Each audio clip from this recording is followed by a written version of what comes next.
Hello, greetings to you. My name is Obinna Onwuka.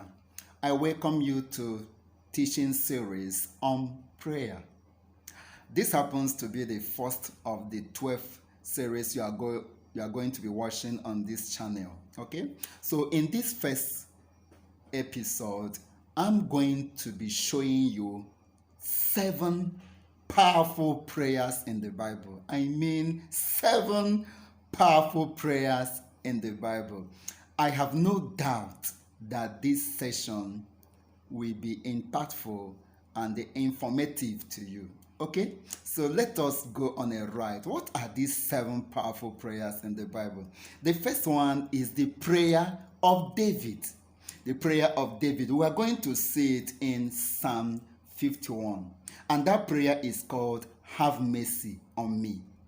David, when he sinned, especially his case with Uriah and the Bathsheba, when he sinned and his sin was unveiled, revealed to him, David cried to the Lord. David asked God for mercy. Let's go to Psalm 51. In Psalm 51, the Bible recorded that David said, "Have mercy upon me, O Lord, according to your loving kindness, according unto the multitude of your tender mercies, blot out my transgressions." He went further to say, "Wash me thoroughly from my iniquity and cleanse me from my sins. For I acknowledge my transgressions, and my sins are ever before me."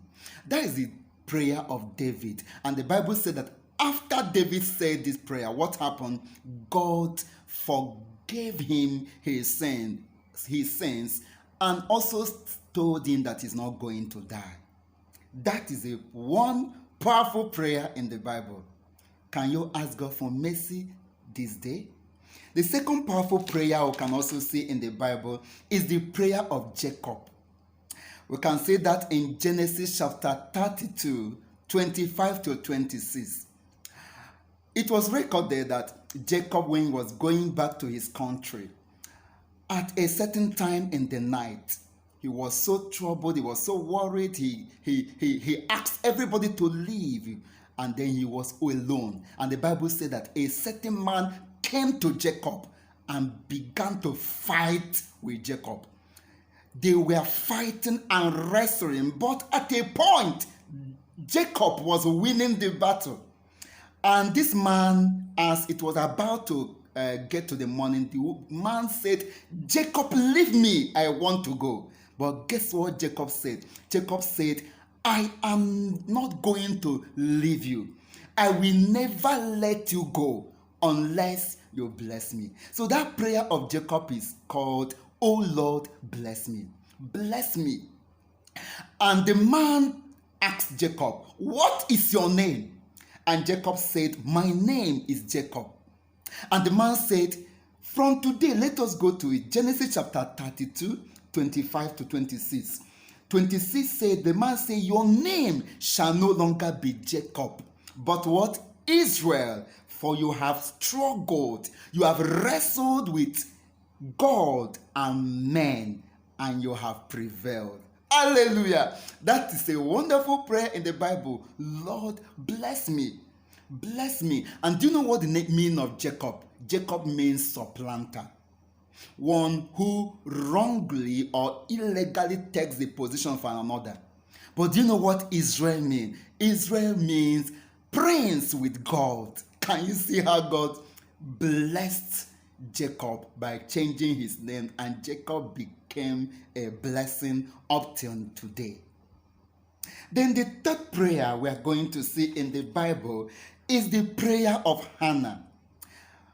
In this, I'm going to use Hannah to close this episode. I'm going to come back in the second series to conclude this message. The prayer of Hannah, that prayer is called, "Remember me and give me a son." Remember me, Lord, give me a son. You can see that prayer in 1 Samuel chapter 1, verse 9 to 11. That place said, "So Hannah arose after they had finished eating and drinking in Shiloh. Now Eli the priest was sitting on the seat by the doorpost of the tabernacle of the Lord. And what happened? And Hannah was in bitterness of soul and prayed to the Lord and wept in anguish. Why was he praying? Hannah had no child, but the second wife of Elkanah, the other wife of Elkanah had a lot of children, up to 10. And Hannah went to the house of God to pray.